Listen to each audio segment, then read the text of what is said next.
Hello Internet, welcome to another Let's Learn Kapampangan series. Today we're going to learn a saying that can help us during times when we're feeling challenged and we're almost feeling hopeless. Let's always remember that for as long as we have life, we have hope. Habang may buhay, may pag-asa. Or we can turn this around, basta may pag-asa tayo dahil buhay tayo. So in Kapampangan, it's ing tao atin yang pag-asa, kabang mabiyaya. Ing is the or ang, tao, person, tao. Atin, has, like atin ko pong singsing, atin, has. Atin yang pag-asa. Pag-asa is hope.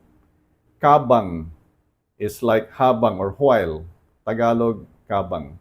Mabiye, life, yeah, that person. Ing tao atin yang pag-asa, kabang mabiyaya. So I hope that inspires you in times of challenges.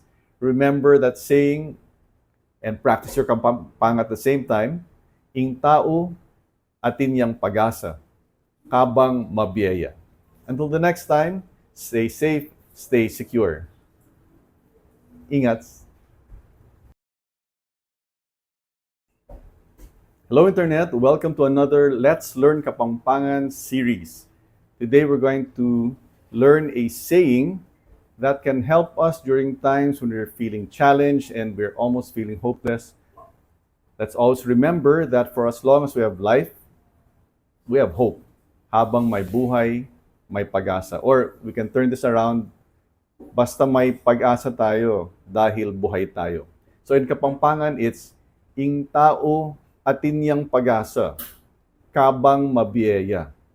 Ing is the or ang, tao, person, tao. Atin, has, like atin ko pong singsing, atin, has. Atin yang pag-asa. Pag-asa is hope. Kabang is like habang or while. Tagalog, kabang. Mabiye, life, yeah, that person. Ing tao atin yang pag-asa, kabang mabiyaya. So I hope that inspires you in times of challenges. Remember that saying and practice your kampang at the same time. Ing tao atin yang pag-asa, kabang mabiyaya. Until the next time, stay safe, stay secure. Ingat.